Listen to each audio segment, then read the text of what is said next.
अगर ये सपना नहीं तो क्या है?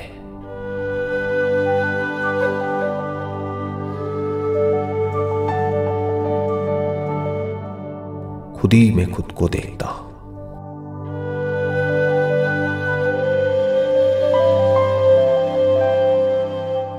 लेकिन फिर भी कभी खुद में खुद को नहीं देख पाता। अगर ये मजाक नहीं तो क्या है? सपने में भी सपनों की दुनिया में रहता हूं और उन सारे सपनों के सच होने के सपने में जीता हूं।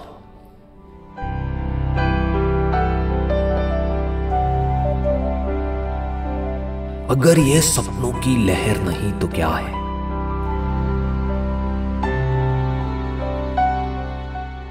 खुद से ही खुद को बनाकर,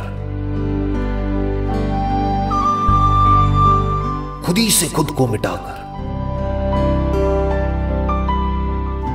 खुद ही मैं मिल जाता हूं। अगर ये खुद से खुद की लड़ाई नहीं तो क्या है?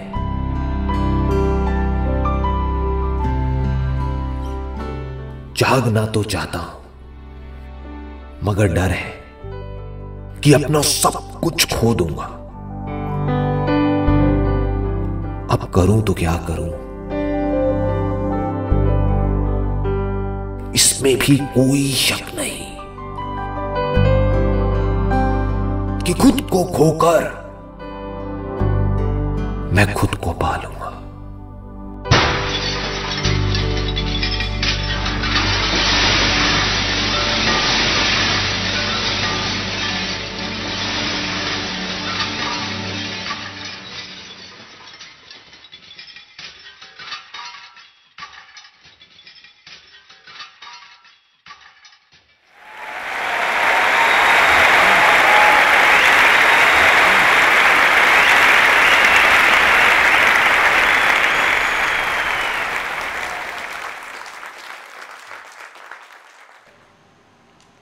कितने लोग हैं यहाँ पर जो पिछले कई सालों से ध्यान कर रहे हैं या इस रास्ते पे चल रहे हैं?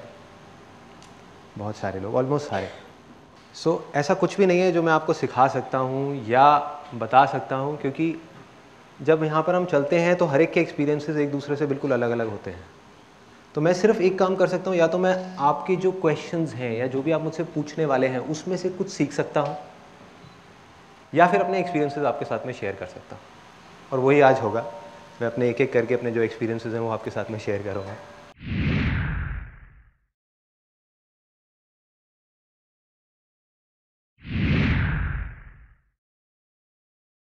मैं अभी फिजियोथेरेपी के एक डॉक्टर के पास में जा रहा था, थोड़ा सा पेन हुआ था। मेरे बहुत अच्छे फ्रेंड है, तो वो एक बड़ा सिंपल सा उन्होंने मेरे से क्वेश्चन पूछा और मुझे हंसी आ गई। कहते कि यार रामायण में एक बात बताओ, लक्ष्मण ने उसकी सूर्पणखा की नाक काट दी। कहते अगर आज के टाइम में किया होता तो जेल में होता। आपने ये कहा बिल्कुल ठीक है कि उसने किया तो गलत ही, और फिर कह रहे हैं कि रावण की गलती है। रावण ने क्या गलती करी? सीता को हाथ तक नहीं लगाया, तो रावण कहाँ गलत है? गलत तो ये है कि भाई हाथ नहीं उठाना चाहिए था ना, बात कर लेते, हाथ क्यों उठाया? ऐसे ही आप रामायण में जाओ, महाभारत में जाओ, यहां जाओ, वहां जाओ, जहां भी जाओगे आपको कॉन्फ्लिक्ट्स नजर आएंगे। बहुत तरीके के कॉन्फ्लिक्ट्स नजर आएंगे कि एक तरफ ये कहा जा रहा है, दूसरी तरफ ये कहा जा रहा है। ये कॉन्फ्लिक्ट्स क्यों हैं? क्योंकि ये कहानियां हैं, ये कहानियां हैं, और इन कहानियों में हम मतलब ढूंढने की कोशिश कर रहे हैं। लेकिन हम मतलब ढूंढने की कोशिश कर रहे हैं उसको लिटरली देख करके। कहानी के फॉर्म में एक बहुत बड़े मैसेज को प्रिजर्व किया हुआ है। उस कहानी को जब आप अनफोल्ड करेंगे तो अंदर से एक मैसेज निकल करके आएगा, उस मैसेज को पकड़ना है। इन ग्रंथों के डीप में अगर आपको जाना है तो पहले खुद को जानना हो, उसके बिना कहानी समझ नहीं आएगी।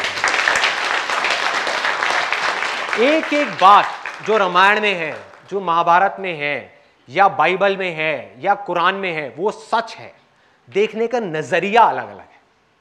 एक नजर से हम देखेंगे वही चीज हमको गलत लगेगी, एक नजर से देखेंगे हमको सही लगेगी, लेकिन है वो सब सच, झूठ नहीं है। किस स्तर पे है वो जब आप अंदर जाओगे धीरे धीरे समझ आएगा कि राम है क्या, हनुमान क्या है, उसको वायुपुत्र क्यों बोला गया है, मेडिटेशन में ब्रेथ का इतना बड़ा रोल क्यों बताया गया है।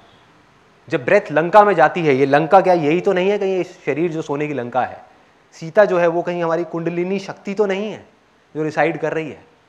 और जब हनुमान लंका में पहुंचता है तो लंका में आग क्यों लगती है, जब ब्रेथ हमारी पूरी बॉडी को जलाती है तो तप क्यों बोलते हैं उसको, ये क्यों बोलते हैं कि शरीर को तपाना पड़ेगा, और तपाने से क्या होता है, ये शरीर कहां जाता है, बाण यहीं क्यों लगना चाहिए रावण के, कहीं और क्यों नहीं, यहां पर ऐसा क्या है, इस चक्र में ऐसा क्या है, कहीं ये अग्नि का चक्र तो नहीं है, कहीं अग्नि से रूप तो उत्पन्न नहीं होता, कहीं हमारा सारा रूप इसकी वजह से तो नहीं है, अगर यहां बाण लगा तो क्या होगा, राम नाम में ज्यादा ताकत है या राम में ज्यादा ताकत है।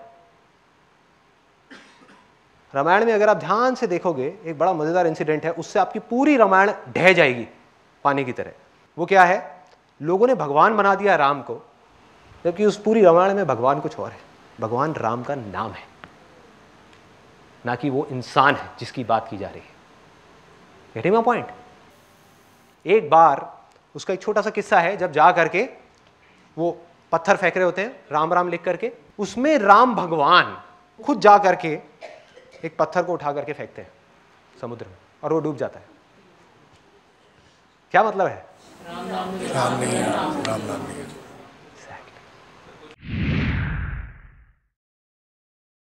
एक गाड़ी जा रही है, वहां पर एक ड्राइवर बैठा हुआ है, एक गाड़ी है, गाड़ी क्या है, आपकी बॉडी है, माइंड जो है वो आपका ड्राइवर है जो उस बॉडी को चला रहा है। आप बैठे हुए हो, आपको झपकी लग गई, नींद आ गई, आप सो गए हो, माइंड क्या कर रहा है, वो जागा हुआ है, वो जहां चाह रहा है वहां लेकर के जा रहा है और बॉडी को इधर उधर ठोक रहा है, धार धार धार धार धार धार धार, और पीछे बैठे बैठे आप बस झटके खा रहे हो, आप परेशान हो। ये हो रहा है, ये खेल है। तो जैसे ही आप जाग जाओगे क्या होगा, ड्राइवर को पता लग जाएगा कि भाई ये तो जाग गया है, आप थोड़ा तरीके से चलाओ गाड़ी। अब आप अगर उसको कहोगे कि तूने ये करना है तो वो ये करेगा, वो करना है तो वो करेगा। उस गाड़ी को जहां लेकर के जाना है वहां लेकर के जा सकते हो, जो चाहे वो कर सकते हो। ये तो आप कौन हो, जो पीछे बैठे हो, आप मालिक हो। मालिक नौकर बन गया, नौकर मालिक बन गया, ये जड़ है सारी की सारी प्रॉब्लम।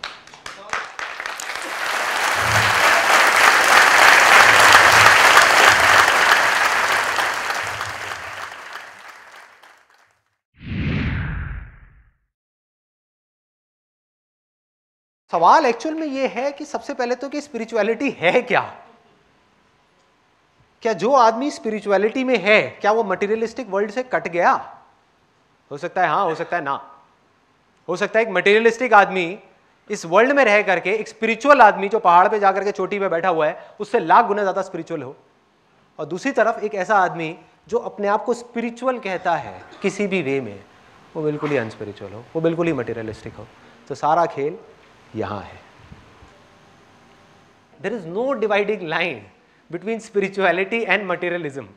ये सिर्फ हमारे मन के वहम है।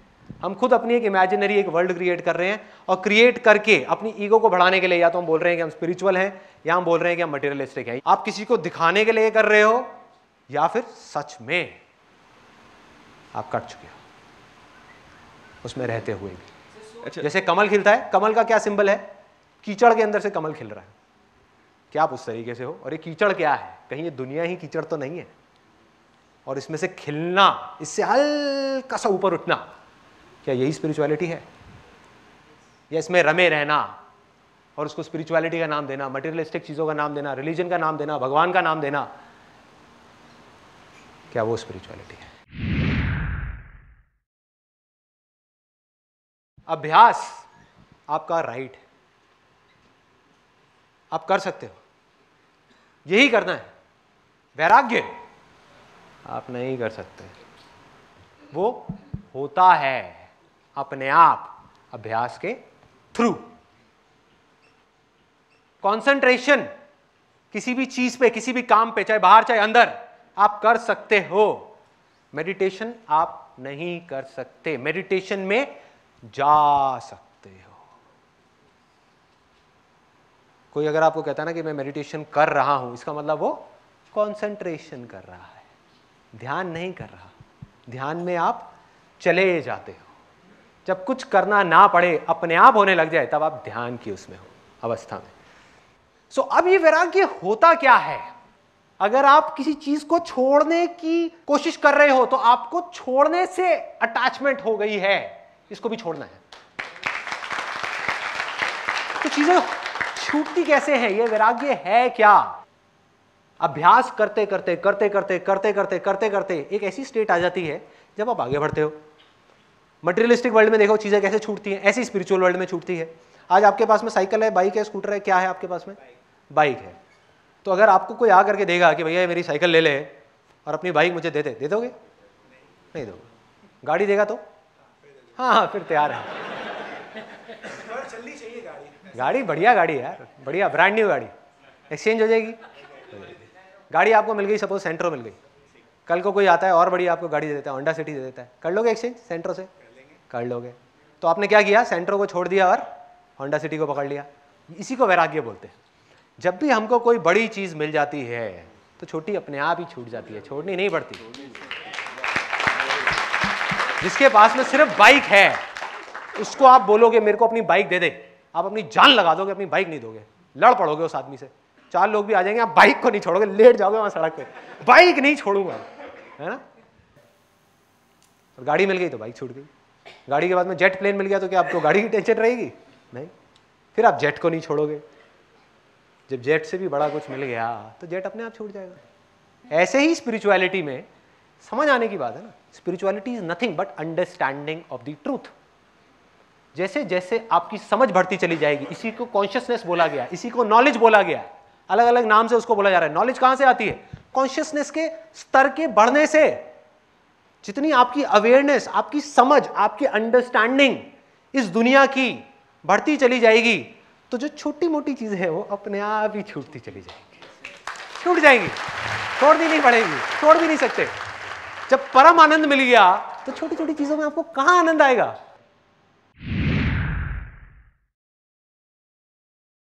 जब भी आपका मन शांत होगा कुछ भी करने से, वो अच्छे कर्म है। जिससे भी आपका मन अशांत होगा या दूसरों का मन अशांत होगा वो बुरे कर्म है। अगर इसका मैं बेस बताऊं, बेस कि क्या करना है और क्या नहीं करना, जो भी इस कैटेगरी में फॉल होता है वो अच्छे कर्म है, जो इस कैटेगरी से बाहर है वो सब बुरे कर्म है। वो क्या है? सबसे पहला सेल्फ इंक्वायरी, सबसे अच्छा कर्म है। इससे अच्छा दुनिया का कोई कर्म नहीं हो सकता। स्पिरिट ऑफ इंक्वायरी, वो इंक्वायरी की स्पिरिट क्या है कि मैं हूं कौन। इससे अच्छा कर्म दुनिया में और कोई नहीं है, हो ही नहीं सकता, क्योंकि ये आपको अंदर लेकर के जा रहा है, बाकी सारे विचार आपको बाहर लेकर के जा रहे हैं। तो कितने लोगों के अंदर ये सवाल उठाए कि मैं कौन हूं, कहां से आया हूं, कहां जाने वाला हूं। इससे अच्छा कोई कर्म नहीं है इस दुनिया में। इसको पकड़ करके रखो। जब तक ये सवाल आपके अंदर है आप अच्छे कर्म कर रहे हो। जिस दिन ये सवाल आपके अंदर से निकल गया आप बुराई के रास्ते पे अपने आप ही चल पड़ोगे। चलोगे नहीं, चलने लग जाओगे। दूसरा क्या है? Self control. जो करने से आपका सेल्फ कंट्रोल बढ़ रहा है, किसके ऊपर? अपनी 10 इंद्रियों के ऊपर। जो हमारी 5 ज्ञानेंद्रियां हैं, 5 कर्मेंद्रियां हैं और एक दश इंद्रिय जिसको बोला गया माइंड। अगर सिंपल वे में देखा जाए तो इस 11 के बाहर और कुछ भी नहीं है। सिर्फ इन 11 पे आपको कंट्रोल करना है। वही लोग नहीं कर पा रहे। फॉर एग्जाम्पल, एक आदमी कहता है कि मैंने स्विमिंग सीख ली। कहां सीखी? पानी के बाहर। पानी के बाहर। तब पता लगेगा उसको स्विमिंग आती है नहीं जब वो पानी के अंदर जाएगा। तो जब वो इंद्रियां आपके ऊपर हावी होती हैं तब उस समय आपको अपनी विल पावर को, अपनी इच्छा शक्ति, जो इच्छा शक्ति किसकी है? उसी की है, अंदर जो है उसकी इच्छा शक्ति को लेकर के सामने आना है। और उस समय धीरे धीरे अगर आपका अपने ऊपर कंट्रोल आता चला गया, एक ऐसी स्टेट आ जाएगी जब आपको कंट्रोल करना नहीं पड़ेगा। ये सब 10 की 10 इंद्रियां आपके कंट्रोल में होंगी। चाहोगे तो करोगे, चाहोगे तो नहीं करोगे। चाहोगे तो यहां से कुछ आएगा, चाहोगे तो नहीं आएगा। और एंड में जो 11वीं इंद्री बच जाएगी, जो सबसे ज्यादा पावरफुल है, वो है माइंड। धीरे धीरे जब ये 10 इंद्रियां हटेंगी उसके बाद में जब ये माइंड आएगा आपके सामने निकल करके, विच इज वेरी पावरफुल, बहुत पावरफुल है, क्योंकि आपकी सारी पावर्स इस माइंड के अंदर है, सारी पावर्स। और इसके युद्ध को, इस माइंड के साथ के युद्ध को बोला गया है रामायण और महाभारत। इस युद्ध की बात है। ये कुरुक्षेत्र है ना, ये बॉडी ही कुरुक्षेत्र है। यही सोने की लंका है, इसको जलाना है, इसी के अंदर युद्ध होने हैं, तरह तरह के युद्ध होने हैं। अब उस युद्ध को कैसे लड़ना है, यही अभ्यास है, यही स्पिरिचुअलिटी। और इस युद्ध को लड़ करके कैसे जीतना है। जब आप जीत जाओगे तो धर्म की स्थापना अपने आप हो जाएगी, करनी ही नहीं पड़ेगी, उसी को धर्म बोलते हैं। तब तक, जब तक कि आप नहीं जीतते उस युद्ध को, तब तक सब इमेजिनेशन है, इमेजिनेशन है। अधर्म में हम धर्म की बात करते चले जाएंगे और कहेंगे हम धर्मात्मा है। अरे ना भाई ना। करीबन 1 साल पहले मैं धर्मशाला गया था और वहाँ जा करके एक पहाड़ है जहाँ पर कोई गाड़ी नहीं जा सकती, वहाँ से 20 मिनट पैदल चल के जाना होता है। और वहाँ पे जा करके एक होटल बना हुआ है, वहाँ पर अपनी सांसों की भी आवाज़ शोर सुनाई देती है। तो मैं 10 दिन तक वहीं था और मैं बैठा हुआ बाहर ध्यान करने के लिए। शाम को करने बैठा था करीबन 4-5 बजे, और 7-8 बज गए, 9 बज गए, मुझे नहीं पता कितना क्या टाइम हो रहा था, रात हो गई थी। और रात होते होते वहाँ पर बहुत तेज़ मेरे कानों के अंदर एक झिंगुर की आवाज़ सुनाई देने लगी। झिंगुर पता है सबको क्या होता है, जंगल में नहीं होता वो गर्र करके वो आवाज़ें आती हैं। उस आवाज़ को मैंने देखना शुरू किया। देखना मतलब मन की आंखों से देखना, एक आंख से देखना, जिसमें एक आंख से देखने की बात करी गई है ना, एक आंख से देखना, उसको देखना शुरू किया बंद आंखों से। जब उसको देखा तो वो एक आवाज़ नहीं थी, वो 2 आवाज़ें थी। 2 के बाद में और दिखी, फिर और दिखी, फिर और दिखी। उसके अंदर कई आवाज़ें थी। उस एक झिंगुर की आवाज़ में बहुत सारी आवाज़ें थी। उस आवाज़ को तोड़ा तो समझ आया कि ये एक आवाज़ नहीं है, एक लग रही थी, एक नहीं है, उसके अंदर बहुत सारी आवाज़ें हैं। जैसे एक वीडियो देखते हैं, वीडियो में 1 सेकंड में 25 फ्रेम निकल जाते हैं, 25 स्टिल फोटोग्राफ्स निकलती है। देखने में क्या लगता है कि मैंने 1 सेकंड देखा, जबकि 25 फ्रेम निकल गए। सोचो अगर उसको स्लो मोशन में कर दिया जाए तो आपको समझ आएगा कि ये हो क्या रहा है, फिल्म चल कैसी रही है। तो जैसा आप फिल्म के बारे में सोच रहे हो और जो फिल्म है उसमें फ़र्क आता चला जाएगा।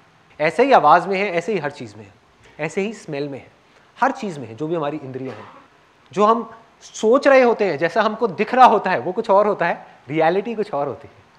ये हमारी माइंड की परसेप्शन होती है जो उसको इंटरप्रेट करके उस साउंड को देती है। जैसे ही मेरा ध्यान उस आवाज़ पे जा रहा था, वो एक्सपैंड करती चली जा रही थी, बढ़ती चली जा रही थी। ध्यान हटा, वहां से दूसरी आवाज़ की तरफ आया जो बेस था, जिस आवाज़ के ऊपर ही आवाज़ टिकी हुई थी, तो आवाज़ गायब। गायब कहां से आई, कहां गई, पता नहीं।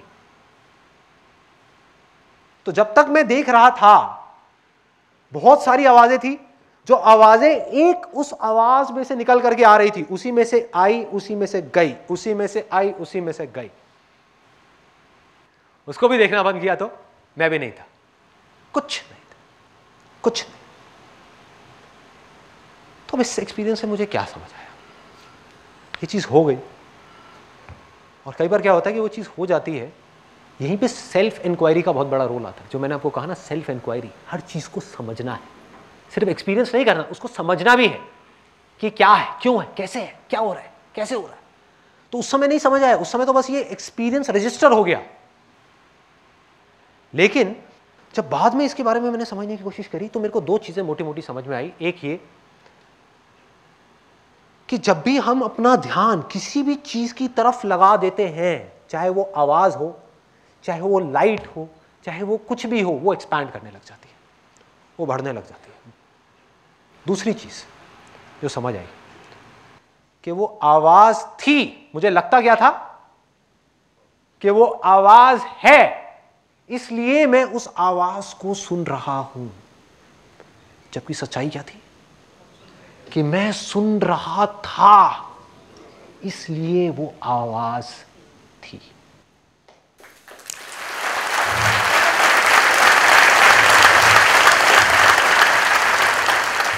अब इसको आवाज से हटा करके कहीं और डालते हैं। आप हो, इसलिए मैं आपको नहीं देख रहा, मैं देख रहा हूं, इस वजह से आप हो, नहीं तो आप हो ही नहीं।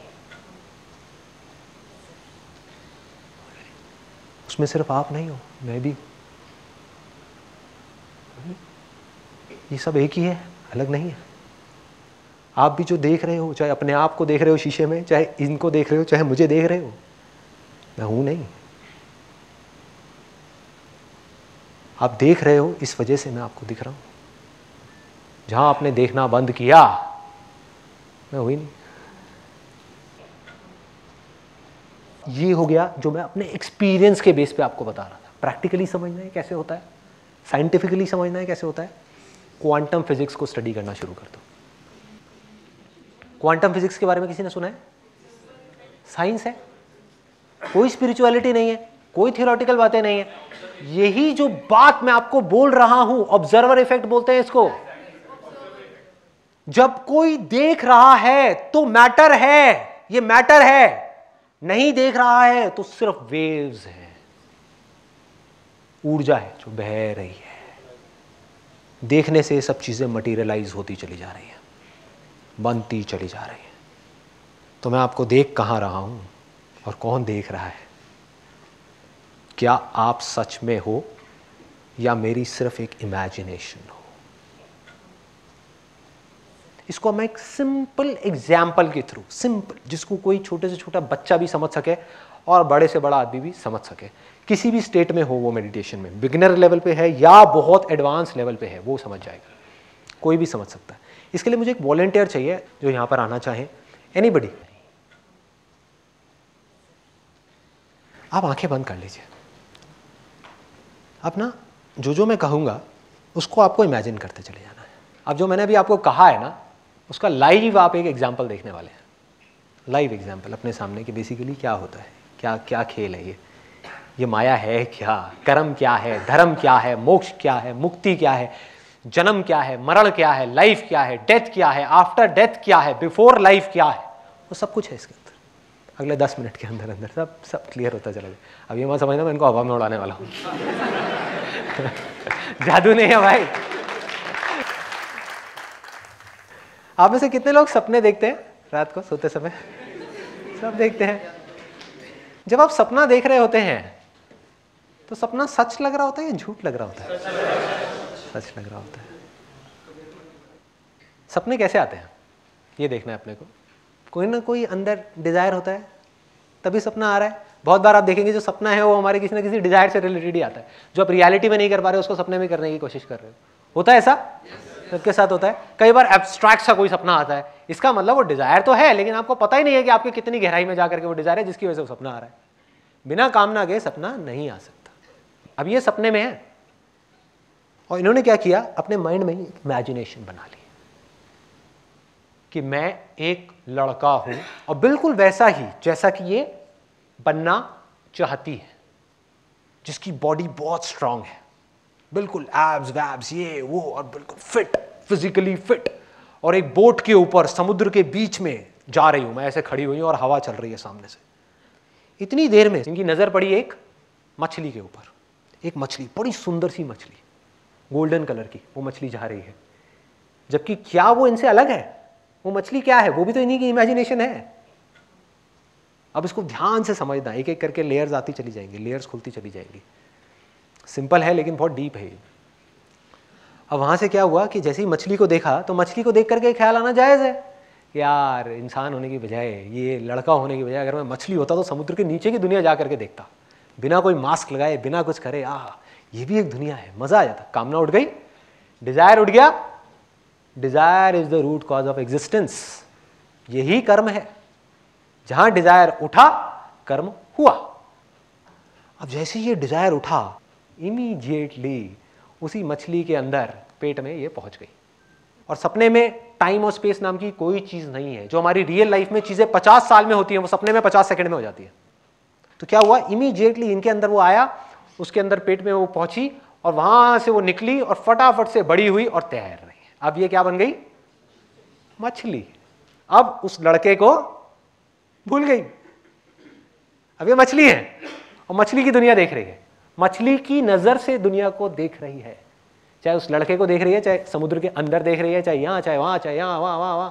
अब इनके अंदर डिजायर उठा। मछली है, गोल्डन कलर की, बड़ी सी अच्छी सी सुंदर सी मछली, जा रही है, जा रही है, जा रही है, जा रही है। एकदम से इनकी नजर पड़ी कि यहां पर एक और मछली है जिसके साथ में उसके 2 छोटे छोटे बच्चे हैं। और उसने कहा कि यार काश मेरे भी 2 बच्चे होते। बड़ा सिंपल सा डिजायर है, उठेगा ये? अगर सपने की आप गहराई में जाओगे, ऐसे तो सपने बनते हैं, बस ये है कि हम उसको देखते नहीं हैं, हमें पता नहीं लग रहा होता कैसे बन रहे हैं। मैं आपको चेन बता रहा हूं कि कैसे बनते हैं, कैसे बनते हैं।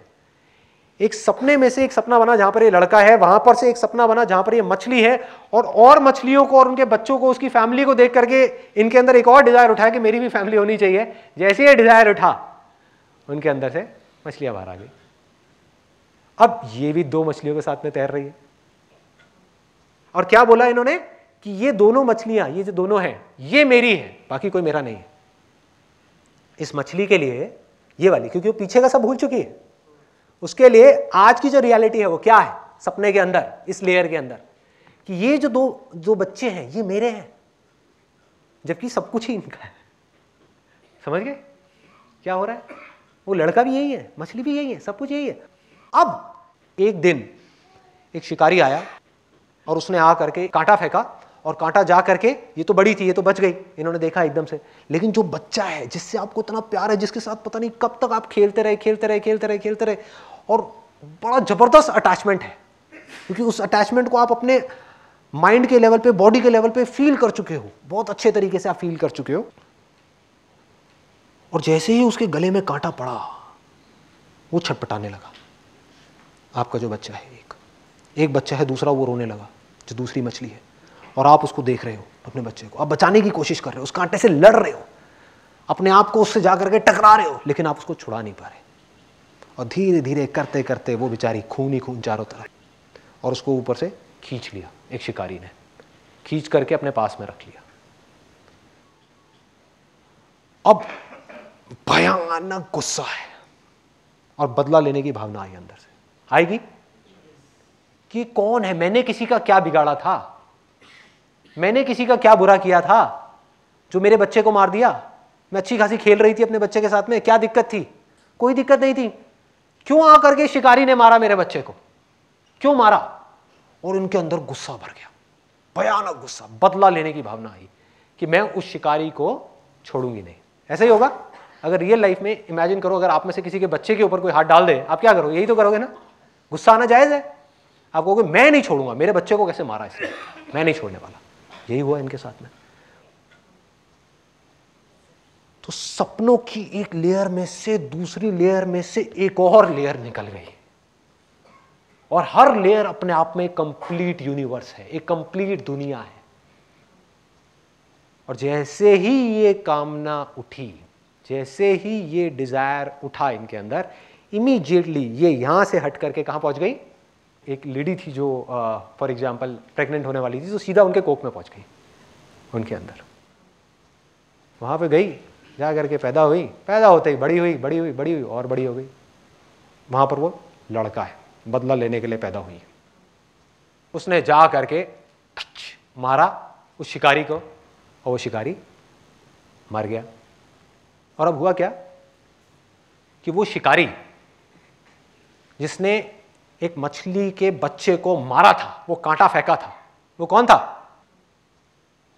वही आदमी जो उस नाव पे चल रहा था। समझ आ रहा है? वो पहला, यहां से क्या बनी थी? एक लड़का बनी थी जिसकी बॉडी बहुत स्ट्रांग थी, जो बोट पे जा रहा था। क्या था वो? वही तो शिकारी था, वही तो है वो शिकारी जिसको बूढ़ा होने के बाद में मारा गया है। वो भी यही, और वो भी वही, और वो भी वही, और वो भी वही, और वो भी वही। अब सबसे मजेदार चीज, आप एक बार आंख बंद करिए। ये जो पूरी दुनियाएं क्रिएट हुई है, यहां से यहां, यहां से यहां, यहां से यहां, यहां से यहां, ये सब कहां है? इनके अंदर है ना? इनके अंदर ही तो है। तो अभी यहां पर जो कुछ चल रहा है, मेरा सिंपल सा सवाल ये है कि ये कहां है? आपको ये तो समझ आ गया कि आगे तक की जितनी चेन थी वो सब इनके अंदर ही है, कि पीछे की चेन कहां है? कहां है? जहां पर टाइम और स्पेस नाम की कोई चीज नहीं है। यही सवाल है जो आपको अपने अंदर भरना है, अपने अंदर डालना है। ये आपको एंड तक ले जाएगा, एंड तक ले जाएगा कि अगर मेरे सपनों की दुनिया में मैं यहां से वहां, वहां से वहां, वहां से वहां, वहां से वहां, जहां टाइम भी क्रिएट हो रहा है, स्पेस भी क्रिएट हो रहा है, लोग भी क्रिएट हो रहे हैं, दुनियाएं भी क्रिएट हो रही है, दुनिया के अंदर दुनिया बनती चली जा रही है, सब कुछ होता चला जा रहा है, तो मैं ये कैसे कह सकता हूं कि ये जो हो रहा है ये भी मेरी पीछे कोई इमेजिनेशन नहीं थी? हो सकता है कि जो कुछ मैं कह रहा हूं वो सब बकवास हो सकता है उसमें कुछ सच हो। उसका जवाब सिर्फ और सिर्फ आपको अपने अंदर जाकर के मिलेगा, बाहर से नहीं मिल सकता। I don't believe in the word God, I believe in God which is nameless. For example, एक आदमी है जो यहां पर पहुंच गया है ना, और अपने आप को शीशे में खड़े होकर के देख रहा है। खड़े आप भी वहीं हो, देख आप भी रहे हो, फर्क क्या है, उस शीशे पे धूल जमी हुई है। अब उसकी सारी धूल हट गई, अब वो खुद को देख रहा है, खुद के निराकार रूप को देख रहा है, जो बेस है हर चीज का। सब कुछ बदल रहा है लेकिन वो नहीं बदल रहा, वो वहीं का वहीं है, बिल्कुल स्टिल है, और उसी के अंदर सब कुछ हो रहा है। और आप जब उसको देख रहे हो तो कोई उसको देख करके बोल रहा है कि ये परमात्मा है, कोई कह रहा है कि हम इसके बच्चे हैं। बिल्कुल ठीक है, क्यों नहीं है? ये कहना गलत होगा? गलत क्यों है? यहीं से तो आप आए हो ना। उसी रिफ्लेक्शन में जब खुद को देख रहे हो, जब आप खुद के दर्शन कर रहे हो, तो आपको यह लग रहा है कि वो अलग है, क्योंकि आप खुद को कभी नहीं देख सकते। लेकिन जिस प्योरिटी में जाकर के लास्ट स्टेट में आप खुद को देख रहे हो, तो वो आप खुद ही हो। डीपर रियलाइजेशन आपको है, लेकिन आपको लग रहा है कि इसके बियॉन्ड भी कुछ है। तो कोई कह रहा है कि ये भगवान है जो दिख रहा है, जो निराकार है, जो ये है, जो वो है, और वो बिल्कुल ठीक कह रहा है, क्योंकि अब वो डिपेंड करता है किस वे में कह रहा है। वो कह रहा है कि इस बॉडी के लेवल से जब मैं उसको देख रहा हूं, तो एक लहर को अगर देखा जाए तो लहर समुद्र का बच्चा ही हुई ना। तो वो कह रहा है I am the son of God, मैं बच्चा हूं और वो भगवान है, वो सच कह रहा है। कोई कह रहा है भगवान ने दुनिया बनाई है, बिल्कुल सच है, भगवान ही है रहा। लेकिन भगवान ने बनाई है, भगवान में से जो निकला उसने बनाई है, वो भी तो भगवान ही है, वो भी सच है। झूठ किसे कहोगे? कोई कह रहा है अहम ब्रह्मस्मि, अनल हक, आई एम दैट, कि मैं ही वो हूं, वो भी सच है। कहने का तरीका अलग अलग है, कहने का तरीका थोड़ा सा अलग अलग है, सब सच है, झूठ कुछ भी नहीं है। कहने का तरीका अलग अलग है। जो भक्ति में जाकर के डूब करके बोलेगा वो कहेगा परमात्मा है, जो ज्ञान में जाकर के डूब करके बोलेगा, साक्षात देख करके बोलेगा, वो कहेगा अरे तो मैं खुद ही हूं। बातें किसी ने भी गलत नहीं कही, ना जीसस ने, ना इसने, ना उसने, ना उसने, किसी ने गलत नहीं कही, सबने एक ही बात कही है। लोगों ने क्या किया? बातों को छोड़ दिया और अपनी कामनाओं को पूरा करने के लिए भगवान को यूज कर रहे हैं कि हे भगवान मेरी ये कामना पूरी करो, वो करो, वो करो। जबकि भगवान क्या कह रहा है? कामनाओं को छोड़ो। उसको नहीं समझा, उसमें अपना फायदा नहीं है ना। उसको नहीं समझा कि परम उसमें कैसे जाना है, परम आनंद में कैसे जाना है, उसमें कैसे जाना है, उसमें कैसे जाना, ना कुछ नहीं। भक्ति का मतलब नहीं समझा, ज्ञान का मतलब नहीं समझा। भक्ति क्या है? वो आवाज जो ना बन रही है ना मिट रही है, 24 घंटे चल रही है, जिसको अभी मैं सुन रहा हूं, बोलते वक्त भी, चुप होते वक्त भी, सपने में भी, उठे हुए भी, गहरी नींद में भी। इस आवाज का सिमरन करना, इस साउंडलेस साउंड का सिमरन करना, इसको पकड़ना ही अभ्यास है, इसको पकड़ना ही भक्ति है, इसको जानना ही ज्ञान है, और इसकी तरफ बढ़ना ही कर्म है, और कुछ नहीं है। इसके बाहर और कुछ नहीं है। लोग नाम अलग अलग दे रहे हैं, अलग अलग नामों में उलझ गए हैं, और वो ये नहीं समझ पा रहे। अब इस चीज को वो एक्सेप्ट नहीं कर सकते, इस चीज को आपका माइंड एक्सेप्ट नहीं कर सकता, क्योंकि जैसे ही माइंड ने आपके इस बात को पूरी तरीके से एक्सेप्ट कर लिया तो 2 दिन नहीं लगेंगे, अगले ही सेकंड में आप यहां से निकल करके फुर वहां पहुंच जाओगे। कोई मेडिटेशन की जरूरत नहीं है, कुछ नहीं है। लेकिन वो एक्सेप्ट कैसे करे? उसने एक्सेप्ट कर लिया तो माइंड का ही एग्जिस्टेंस खत्म। तो वो कैसे एक्सेप्ट कर लेगा? वो तो कर ही नहीं सकता।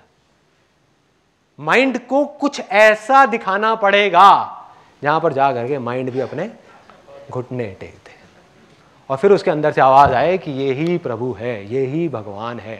मैं क्या करूं भैया, मैं अपने हथियार डाल दिए, अब आगे और कुछ नहीं है। तो माइंड सरेंडर कर देगा, इंद्रियां सरेंडर कर देंगी, आप सरेंडर कर दोगे। जब सरेंडर कर दोगे तो एंड में देखोगे सिर्फ आप ही रह जाओगे।